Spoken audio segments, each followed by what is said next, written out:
Metro महाफास्टमध्ये आपल्या सगळ्यांचं स्वागत। पुढच्या 10 मिनिटात आपण आढावा घेणार आहोत 20 वेगवान घडामोडींचा। सुरुवात करूया मेट्रो महाफास्टला।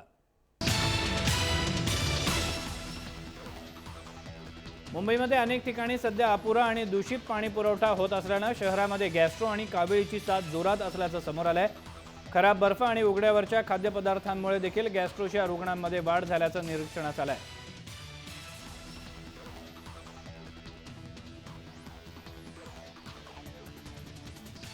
मुंबईमध्ये भाजीपाल्याचे दर गगनाला भिडलेत। मुंबई बाजार समितीमध्ये दररोज 600 ते 700 गाड्या भाज्यांची आवक होते, मात्र ही आवक घटलेली आहे। आता फक्त 400 गाड्याच मुंबईमध्ये दाखल होत आहेत, त्यामुळे हे दर वाढलेले आहेत। भेंडी टोमॅटोचे दर 5 महिन्यात 5 पटींनी वाढलेले आहेत। जवळपास सगळ्याच भाज्यांचे दर वाढलेत।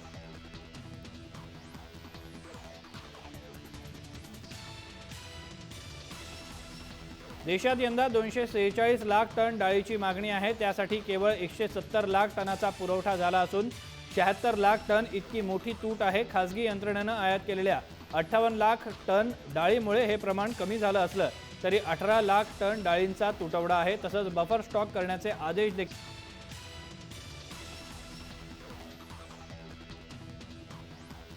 दुधासाठी किमान आधारभूत किंमत निर्धारित करावी, यासाठी राज्य सरकारने 8 महिन्यांपूर्वी केंद्र सरकारकडे प्रस्ताव पाठवला होता, मात्र त्यावर कोणताही निर्णय न झाल्याने दूध उत्पादक शेतकरी चिंतेत आहेत।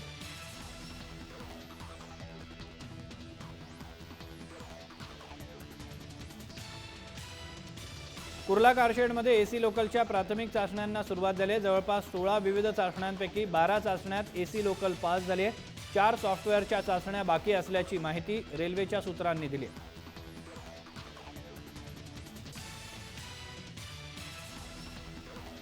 रेल्वे क्रमांक 139 वर देखील रेल्वे तिकीट रद्द करता येणार आहे। तिकीट केंद्रावर काढलेली मेल एक्सप्रेसची आरक्षित तिकीटे रद्द करण्याची सुविधा सुरू करण्यात आल्याची माहिती पश्चिम रेल्वेने दिली। IRCTCच्या वेबसाईटवरून देखील ही तिकीटे रद्द करता येतील।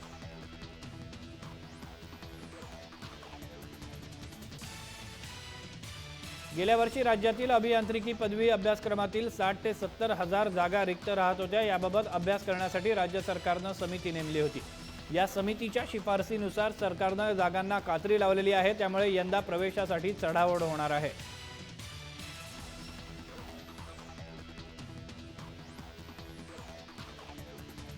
MBA पदव्युत्तर अभ्यासक्रमाच्या प्रवेशासाठी राज्यभरातून यंदा 30,000 पेक्षा अधिक विद्यार्थ्यांचे अर्ज आले। 4 जूनला प्रोव्हिजनल मेरिट लिस्ट जाहीर करण्यात येईल। तसंच या यादीतील विद्यार्थ्यांना 10 जून पासून ऑप्शन फॉर्म द्यायला सुरुवात होईल।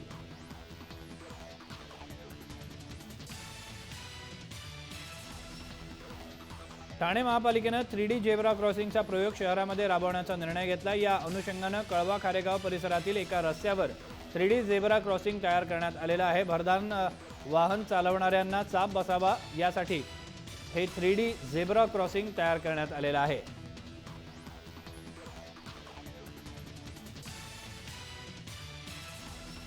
मुंबईतल्या कंत्राटदारांच्या लॉबीने पावसाळ्यामध्ये खड्डे बुजवण्यासाठीच्या निविदांवर अघोषित बहिष्कार टाकलाय। महापालिकेने 3 वेळा निविदा मागवल्या, मात्र त्याला प्रतिसाद मिळाला नाही। या मुजोरीमुळे मुंबईच्या नागरिकांचे पावसाळ्यात हाल होण्याची शक्यता आहे।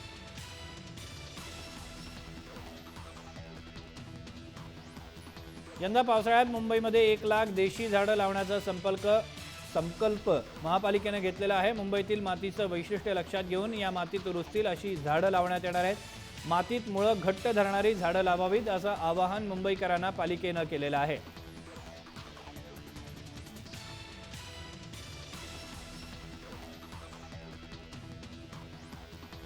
शासकीय अधिकारी कर्मचाऱ्यांची मालमत्ता त्वरित जाहीर करावी असे आदेश नवी मुंबईचे आयुक्त तुकाराम मुंडे यांनी दिले। तसंच पालिका आयुक्त तुकाराम मुंडे यांनी स्वतःची मालमत्ता जाहीर केली असून ती शासनाच्या संकेतस्थळावर टाकण्यात आली आहे।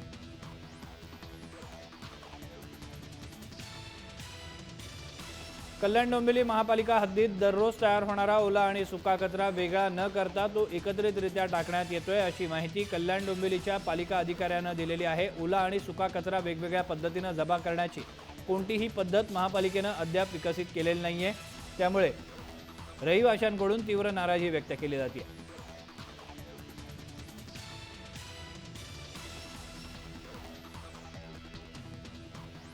मुंबईच्या उपनगरातील तबेल्यामधून आजही नाल्यामध्ये शेण पाण्यासोबत इतरही कचरा टाकला जातोय। त्यामुळे नाले आणि नदी स्वच्छ केल्यानंतर देखील त्यात सातत्याने शेणाचे थर साचतायत।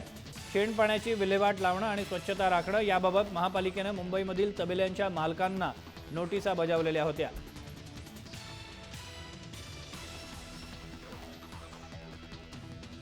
मुंबई महापालिकेतील विरोधी पक्ष नेत्यांपाठोपाठ विशेष समित्यांच्या अध्यक्षांनी देखील नालेसफाई पाहणी दौरे सुरू केलेत। त्यामुळे पालिका अधिकाऱ्यांना आपापली कामं सोडून राजकीय नेत्यांना हे दौरे दाखवण्यासाठी किंवा मार्गदर्शन करण्यासाठी वाट पाहण्याची वेळ आलेली आहे। तर पालिकेच्या जनसंपर्क विभागातील अधिकाऱ्यांना देखील नालेसफाई दौऱ्यासाठी धावपळ करावी लागते।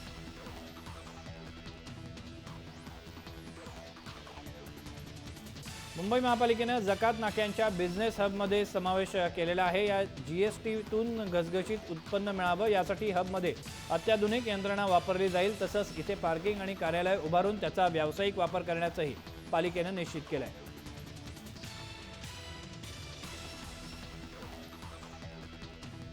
मुंबईतल्या सेंट जॉर्ज हॉस्पिटल मधील मुख्य ऑपरेशन थिएटर 1 महिन्यापासून बंद आहे। ओटी मधील एसी यंत्रणा दुरुस्तीचं काम अतिशय धीम्या गतीने सुरू असल्यानं ऑपरेशनवर त्याचा परिणाम झालेला आहे। त्यामुळे बाहेर गावातून येणाऱ्या रुग्णांच्या शस्त्रक्रिया रखडलेल्या आहेत।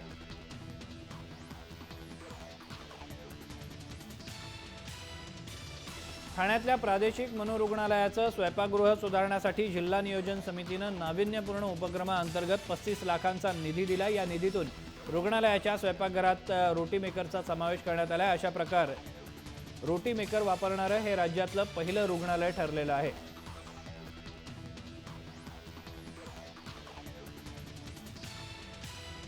ठाण्यात ध्वनी प्रदूषणाच्या तक्रारी सोडवण्यासाठी आणि जनजागृती करण्यासाठी ठाणे पोलिसांनी स्वतंत्र ध्वनी प्रदूषण नियंत्रण पथकाची स्थापना केली आहे। हे पथक जिल्ह्यातील सर्व पोलीस स्टेशनमध्ये आणि नियंत्रण कक्षात कार्यरत असेल।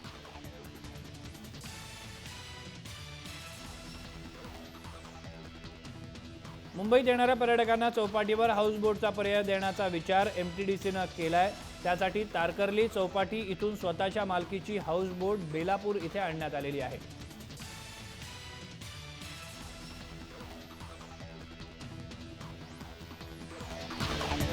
या बातमीपत्रात वेळ झाली इथेच थांबण्याची। तुम्ही पाहत राहा जय महाराष्ट्र, थेट अचूक बिनधास्त।